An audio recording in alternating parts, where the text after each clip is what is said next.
김광진의 오마이 광주와 함께하는 현재 시각 8시 32분 지나고 있습니다. And we have texters and YouTube commenters calling out for the answers. 오늘 7064님 새로 오셨네요. 반갑습니다. 카퍼레이드 정답 맞고요.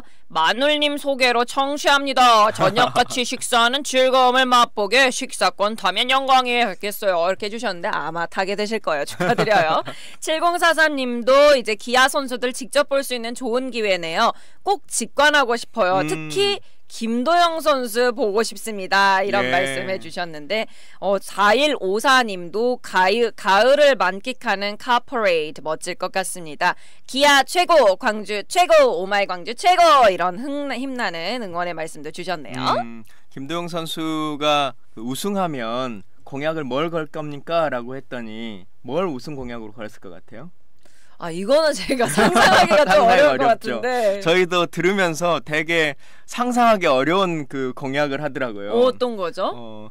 기아 자동차 타고 오는 팬에 자동차를 세차해 주겠습니다. 이런 공약을 와, 걸었었는데 이거 가능할까? 왠지 그 DJ 센터 앞에 온갖 기아차들이 자기 차 세차해 주라고 이렇게 줄을 서지 않으실까 싶긴 합니다. That'll be a spectacle to watch. 자, 2부 초대석 시간으로 넘어가 보도록 하겠습니다. 스튜디오에 광주대학교 건축학부의 송창영 교수님 모셨습니다. That's right. We have Song Chang-young or Professor Chang Young-song who is in the Department of Architectural Engineering of Gwangju University and an expert in disaster sites here in the studio with us. Welcome. 예, 반갑습니다. 예, 저희 청취자분들께 인사 한번 해주시죠. 네, 안녕하세요. 송창용 교수입니다. 예, 제가 건축공학부 교수님 이렇게 소개를 드렸는데 건축공학부 안에 학과로는 방재학과 교수님이십니까? 아니죠. 건축학부 내에 건축공학과 교수고 또 저희는 이제 대학원에 별도의 방재안전학과가 별도로 있습니다. 대학원 석사 박사 과정으로. 예, 그러시군요. 제가 욕심이 좀 많습니다. 저희가 재난 현장의 전문가다 이렇게 소개를 드렸는데 실제로 뭐 필리핀 공무원들도 최근에 광주를 찾아와서 교수님께 안전 특강에 대한 강의를 듣기도 했다고 하고 전국에 뭐 여러 가지 상황이 있을 때마다 다 이제 자문도 하시고 여러 가지 이제 위원도 하시고 이제 하시는 걸로 제가 알고 있는데 실제로 세계 각국의 재난관리 체계 구축에도 좀 관여하고 계시죠? 저희가 코이카라는 단체를 통해서 저희들이 이제 사실은 우리나라가 재난 안전에 대해서 후진국이 절대 아닙니다. 그러니까 삼풍백화점, 성수대교, 대구 지하철 그리고 끊임없이 태풍, 홍수, 지진, 자연재난, 사회재난이 많은 국가이기 때문에 굉장히 많은 법과 매뉴얼 체계를 많이 개선을 해놨어요. 그러다 보니까 외국에서 우리나라의 선진 재난 기법을 도입하고자 하고 또 특히나 우리나라의 강점이 IT지 않습니까? 그러다 보니까 AI라든가 IT를 가지고 해놓은 시스템들, 특히 가까운 일본 같은 경우에는 우리나라의 그 지하철의 이 시스템 되게 부러워하거든요. 그 유럽도 마찬가지고 세계적인 우리나라의 그 시스템들. 그래서 제가 몇 년 전에는 이제 아프리카 쪽에 공무원들을 한국의 코이카에서 초청해가지고 교육을 해달라고 해서 했고 작년 같은 경우는 이제 필리핀 동남아 쪽에서 최근에 많이 오고 있습니다. 가장 기억에 남는 재난 현장이 있다고 하면 어떤 곳이 떠오르세요? 국내 아니면 해외? 뭐 어디든 상관없어요. 저는 이제 해외 같은 경우 미국 같은 경우는 2005년도에 있었던 허리케인 카트리나 뉴올리언스에 이제 제가 이제 2015년 10년 후에 재난안전 국제 컨퍼런스 때문에 직접 그 뉴올리언스에 갔다 왔었는데 굉장히 미국 사람들이 많이 분노했고 당시에 그래서 우리나라에 어떻게 보면 삼풍백화점, 성수대교 뭐 이게 세월호 참사 정도 수준으로 미국 사람들이 가장 좀 부끄러워하는 재난이 허리케인 카트리나라고 볼 수 있죠. Okay, so the professor had explained about himself, not only a professor in the architectural engineering, but also in the disaster safety engineering in the graduate schools, and he had also explained explained about how South Korea is very well established in terms of the disaster safety management systems due to several incidents that we had experienced, tragic ones, back in the past, including the Sampoong department store or the Seongsu bridge collapse and the Daegu subway or the metro line. So we have a lot of experiences, although they were very tragic, I must confess. But we have, due to them, established amazing system, not to mention the very advancing high technology that this country possesses. We're using and integrating the AI. We are able to promote even further, inviting all over the people from Europe and even Japan or in the Southeast Asia so that they want to learn about the systematic things of South Korea. Recently, he had experiences with Philippines and even the African public officials through the KOICA or the Korea International Cooperation Agency. 그러면 이제 저희가 사실 오늘 모신 이제 결정적인 이유이기도 하고 굉장히 광주 시민들의 마음에 아픔을 주었던 지난 2022년 1월에 발생했었죠. 네. 서구 화정 아이파크 붕괴 사고가 이제 3년이 거의 되어가고 있는데 벌써 잊혀지고 있는지는 이제 모르겠습니다. 이제 교수님 입장에서 이제 이 사건에 대해서 어떻게 평가하시는지 좀 듣고 싶습니다. 사실은 오늘 출연한 이유 중에 이제 우리 최 작가님이 출연해달라고 해서 고민하다가 출연한 이유 중에 하나가 바로 이 질문인데 사실은 우리 사회가 원래 재난 안전은 소잃고 외양간을 확실히 거치는 것에서부터 시작하는 거거든요. 그런데 네. 우리는 끊임없이 반복된 재난에서 모티브라든가 교훈을 찾아가지고 안전한 미래를 안전한 사회를 만들려고 노력을 해야 되는데 너무 그냥 그 사고가 나고 나서 며칠 지나면 다 잊어버리는 문제가 있거든요. 사실은 그 참사가 화정동 그 참사 사고가 나기 6개월 전에 화정동에서 철거하다가 붕괴되어 가지고 버스에 시설물이 넘어져 가지고 17명의 사상자가 발생해 가지고 우리 사회가 굉장히 반향이 있었어요. 네네. 그럼에도 불구하고 안전한 사회를 만드는 걸 게을리해 가지고 또 다시 그런 사고가 난 거죠. 굉장히 가슴이 아프고요.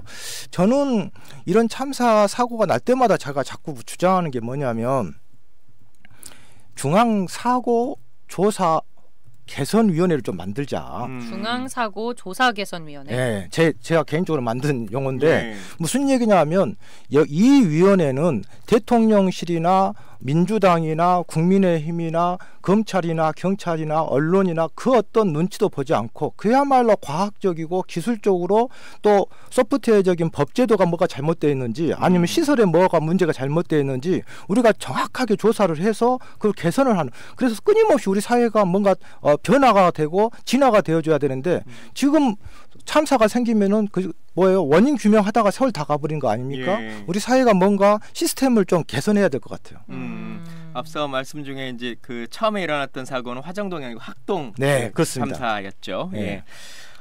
그렇게 이제 안타까운 일들이 연이어서 이제 이어져 왔었고 그러고 나서 또 바뀌고 있는 건가라고 하는 이제 생각들도 많이 되기도 하는데요. 또 사실 이제 이 이후에 뭐 광주만의 이슈는 아니었습니다만 전국적으로 소위 순살 아파트라고 하는 얘기를 통해서 철근들이 제대로 박혀 있지 않은 아파트들이 너무 많이 지어지고 있다. 요즘도. 사실 그런 게 뭐 70년대 80년대 정도의 느낌이라고 생각했지 지금도 그렇게 설계대로 시방서대로 안 짓는 건물이 많을까라고 생각했는데 실제 밝혀지고 있지 않습니까? 그래서 내가 사는 아파트는 안전한가 이런 생각이 들기도 하는데 일반 시민들은 확인해 볼 수가 없잖아요. 어떻게 좀 느껴지세요? 아니 근데 이게 오늘 이 방송국 굉장히 질문이 좋습니다. 근데 이게 그렇습니다. 우리나라의 건설 기술이 여러분들도 느끼시겠지만 세계적인 수준입니다. 그러니까 가장 엄청나게 교량이라든가 터널이라든가 플랜트라든가 지금 현존하는 세계에서 가장 높은 건물은 아랍에미레이트에는 부르즈 할리파입니다. 그것도 저희가 그게 삼성물산에서 지었는데 제가 걸조공사가 거의 끝날 때쯤에 현장에 직접 가봤거든요. 높이가 말이 818m지 163층 높이거든요. 그러니까 63빌딩에다가 100층을 더한 거예요. 그러니까 그 건물을 우리나라 삼성물산에서 지었습니다. 우리나라 건설 기술이 절대 낙후된 기술이 아닙니다. 문제는 여러분도 느끼시겠지만 이제 지금 현재 건설 좀 방송에서 적절한지 모르겠습니다만 건설 생태계의 저는 붕괴라고 봅니다. 그러니까 3D 업종이지 않습니까? 건설이. 그러다 보니까 아무래도 더럽고 힘들고 어려운 일이다 보니까 젊은 층들이라든가 또 이걸 평생 내 직업으로 하겠다고 하는 프로페셔널이 좀 약해진 거죠. 그러다 보니까 굉장히 지금 그 현장 근로자 수급이 어렵습니다. 예. 그러다 보니까 고령화가 되고 그리고 또 외국인 근로자 어떤 제일 힘든 공종 같은 경우에는 거의 99%가 아니라 100% 외국인 근로자에 의해서 지금 건설 현장이 이루어지고 있습니다. 예. 자, 그러다 보니 아무래도 전문성이라든가 디테일이 약해질 거 아닙니까? 그러다 보니까 시스템이 좋다 하더라도 아무래도 현장에서 이런 품질이라든가 안전이 계속 반복되는 거죠. So we just heard the professor speaking about the very essence or the core of the disaster safety. In the first place, it's actually basically fixing and mending everything perfectly when an accident happens, because you can never really do so much other than preventing it. But prior to the accident of the Hwajongdong area, the Hakdong accident occurred where the building construction had collapsed, taking many people's lives on a bus.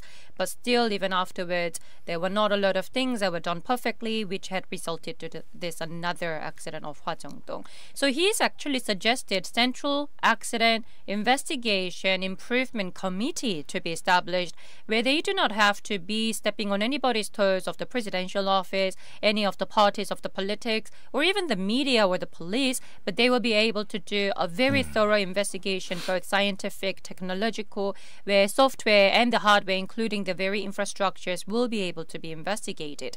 Because as of now, all we do is we investigate the cause of the collapse and the accident, and then the time passes by infinitely.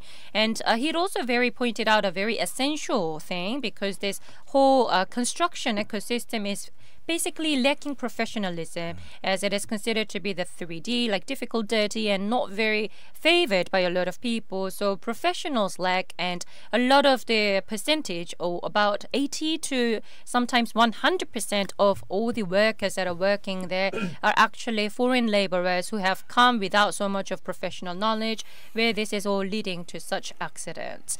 자, 그러면 이제 저희가 조금 전에 계속 이제 말씀하셨던 화정동 사건으로 다시 돌아가 보면 사실 7명의 이제 사상자가 나오면서 피해 규모가 굉장히 컸습니다. 그래서 이 참사를 다시 한번 이제 정리하는 입장으로서 이제 건축 전문가로서 진단을 하신 부분이 조금 전에 말씀하셨던 어떤 큰 그림, 개요 이런 뿐만 아니라 이 사건, 이 화정동의 이 참사가 어떠했는지, 뭐 원인이라던가 이것이 정말 있을 법한 사고인 것인가, 이 생태계적인 문제를 이제 차치하고서라도 어떻게 보시는지 좀 궁금합니다. 일단은 굉장히 드문 일이죠.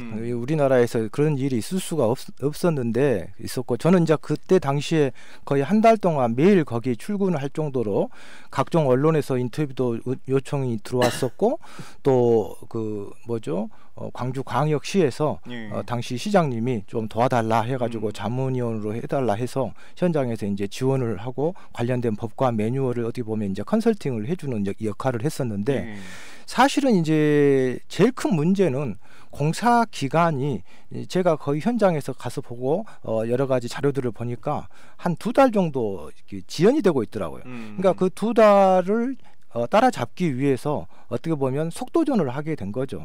그런데 이제 잘 아시다시피 철근 콘크리트라고 하는 것은 지금 그때 당시에 39층 바닥을 타설을 하면서 이제 붕괴된 거지 않습니까? 원래는 겨울에 동절기에는 콘크리트가 빨리 굳지 않기 때문에 보통 저희들이 한 동절기에는 6개 층을 밑에 동발이라고 해가지고 철제 서포트를 이용해서 받쳐놓습니다. 그래야 붕괴가 안 되니까. 그런데 이제 이거를 창호공사나 설비공사나 후속 공정들이 빨리 공사를 하고 싶으면은 이 서포트를, 동바리를 빨리 철거를 해야 되는데 이게 이제 완전히 굳어지기도 전에 제가 실제로 붕괴가 되고 나서 39층까지 계단으로 올라가서 현장을 가보니까 동바리가 없는 거예요. 이게 말이 안 되는 거죠. 그러니까 그만큼 속도전을 하기 위해서 후속 공정과 또 커뮤니케이션이 안 됐고, 당시에 이제 저는 이제 제일 큰 문제가 그런 어떤 동절기에 콘크리트 강도도 제대로 나와야 되고, 그 다음에 그 동바리도 제대로 전치해 줘야 되고 해야 되는데, 저는 이제 좀 아쉬운 부분이 있다면 그렇게 현장의 디테일이라든가 전문성이 부족한 것을 저희들이 사회 안전 시스템으로 막아주기 위해서 뭘 만들었냐 하면 감리 제도란 걸 만들었습니다. 네. 이 감리라고 하는 것은 설계 도면대로 시공이 되는가를 매우 눈으로 지켜보는, 즉 입주 예정자들의 돈을 대신 받고 우리 입주 예정자들이 생업을 해야 되기 때문에 현장에 갈 수가 없잖아요. 그러니까 전문가가 거기 가서 매우 눈으로 지켜봐야 되는데 현장에서 39층 콘크리트 탓을 할 때 현장에 오지도 않았다는 거 아닙니까? 그러니까 이런 시스템들이 좀 상당히 심각했다. 그리고 그때 이 자리를 빌어서 조금 고마웠던 게 당시에 6명의 이제 사실은 실종자가 있었지 않습니까? 그래서 그 6명의 시신이라든가 전부 이제 이게 확인을 해야 되기 때문에 전국의 소방관들 중에 약 한 300여 명의 특전사 해병자 특수부대를 나오셨던 분들을 정예 요원들을 300여 명을 현장에서 거의 한 달 동안 고생을 했었습니다. 그래서 그때 고생하신 분들한테 다시 한번 감사를 좀 드리고 싶습니다. 기왕에 감리 얘기를 하셔서 사실 국민들이 매번 이 건축 사고에 대해서 의아하게 생각하는 게 이제 화정동 이 사건뿐만 아니라 이건 뭐 순살 아파트도 마찬가지고요. 결국은 다 감리라는 제도가 법적으로 있고 감리가 승인을 다 도장을 찍어줬기 때문에 이후에 뭐 설계 승인, 뭐 건축 승인까지 다 난 거지 않습니까? 네. 근데 감리가 다 잘못한 어떤 그 책임에 대해서는 별로 큰 징계가 있다거나 그런 느낌들의 뉴스가 잘 없거든요. 최근에는 좀 많이 최근엔 많이 잘 밝혀지고 있습니까? 그래서 그런 관리 감독들이 좀 잘 됐으면 좋겠다 생각도 맞습니다. 많이 되고요.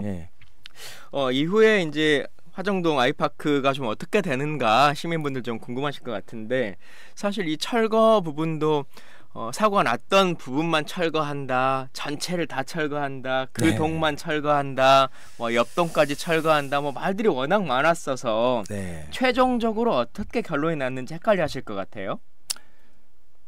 이게 이제 사실은 이제 갑자기 이제 굉장히 당시에 이제 16개층의 벽체가 한꺼번에 붕괴가 되면서 모든 언론에서 이제 이슈가 되고 그러다 보니까 이제 현대산업개발에서 그 언론이라든가 이런 분위기를 죽이기 위해서 전면 철거한다라고 분명히 천명을 했었습니다. 근데 사실은 저는 그때 당시에 개인적으로 이거를 전면 철거라는 게 좀 말이 안 된다. 자, 전면 철거를 하려면 뭐가 먼저 전제가 되어줘야 됩니까? 제가 당시에 대학교에서 강의할 수가 없었어요. 왜냐하면 학생들한테 뭐라고 가르치겠어요? 무슨 얘기냐면 이게 진료를 해봐가지고 암이 걸렸는지 아픈지 안 아픈지를 해야 되는데 안전진단도 없이 그냥 총 8개 중에 1개 동의 벽체가 붕괴됐다. 나머지 7개 동이 도대체 안전한지 안 안전한지 콘크리트 강도가 나온지 안 나온지 정말 위험한지 안 위험한지도 관계없이 무조건 전면 철거하겠다. 저는 우리 사회가요. 좀 맞아 죽을 각오로 좀 얘기하면 어떤 재난안전 사고가 났었을 때 너무 감성이라든가 어떤 사회 분위기에 너무 휩쓸린 거 아닌가.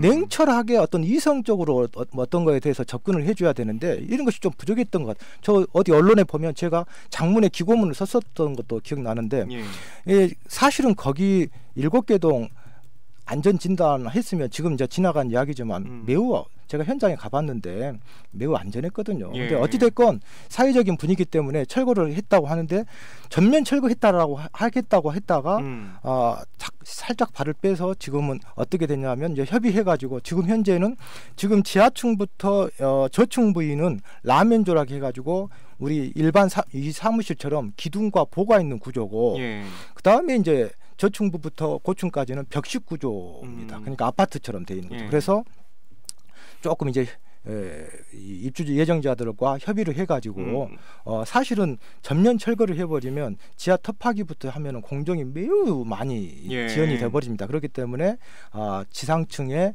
아파트 벽식 아파트만 주거 부분만 철거를 하고 지하 부분이라든가 저층 부위는 그대로 전치를 시켜놓고 다시 재시공하는 거죠. 우리가 쉽게 주상복합 아파트로 그렇습니다. 생각하는 3층까지의 상가동은 남기고 위에는 이제 철거한다 이렇게 합의가 된 거네요. 그렇습니다. 8개 동 전체가. 그렇습니다.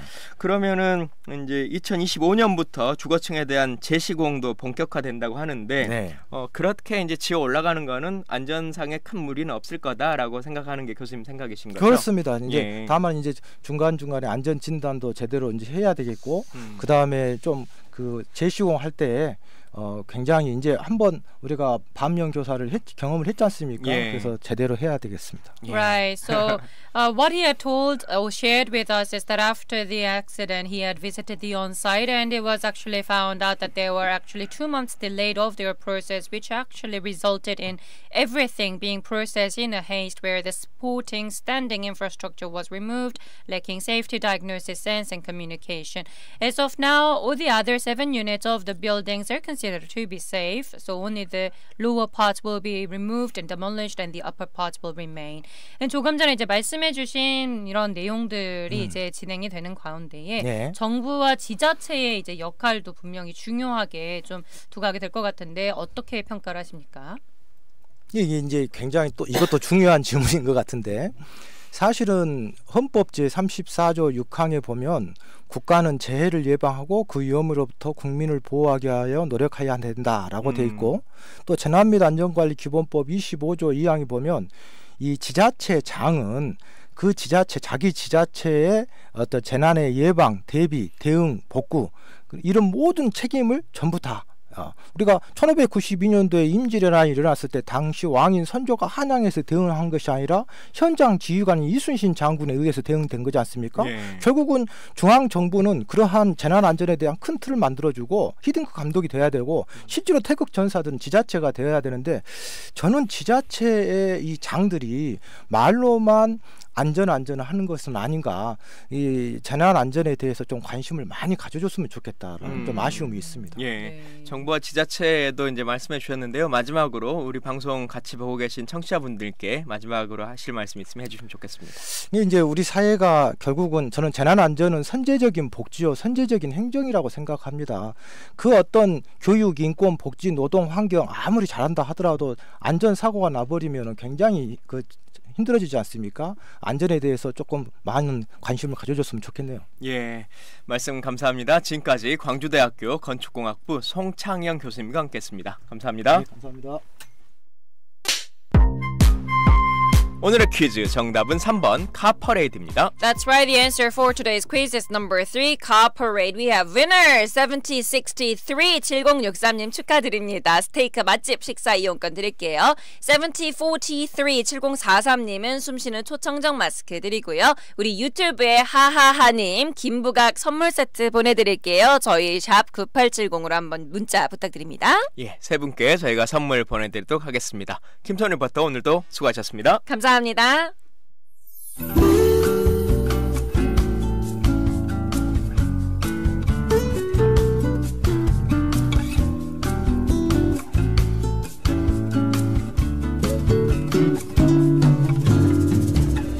밤새 안녕하셨습니까? 요즘은 이런 인사는 잘 안 하는 것 같아요. 제가 어렸을 때는 대부분 저 문구로 인사를 했었던 것 같은데요. 전쟁으로 죽는 사람도 많고 민주화 운동한다고 지도새도 모르게 끌려가 버리기도 하고 야반도주하는 사람도 많고 하다 보니 하루하루 잘 지내는 것이 소중했던 시절의 인사였을 것입니다. 그저 어제 저녁을 잘 보내고 오늘 아침을 맞을 수 있다면 다행이다 라고 하는 생각이었을 테니까요. 요즘은 주로 어떤 인사를 하시나요? 요즘 별일 없으시지요? 라고 하는 인사 많이 주고받으시는데요. 별일, 특별한 일이라는 말일 텐데 특별한 일 없이 지내는 일상이 좋은 것인지 하루하루의 삶이 특별함으로 빛나는 삶이 좋은 것인지는 모르겠습니다. 요즘 여러분은 별일 없이 지내십니까? 11월 12일 화요일 광진톡톡이었습니다. 스웨덴 세탁소와 채베코가 함께 부르는 두 손 너에게 들으면서 김광진의 오마이 광주 마치겠습니다. 내일 초대석 시간에는 트럼프 미국 대통령 당선이 지역 경제계에 어떤 영향을 미치게 될지 관심이 커지고 있는데요. 뉴스원 광주전남 취재본부의 박영래 취재국장님 모시고 함께 이야기 나눠보도록 하겠습니다. 오늘 오후 6시 재방송과 내일 아침 8시에 라디오와 유튜브로 찾아뵙겠습니다. 감사합니다.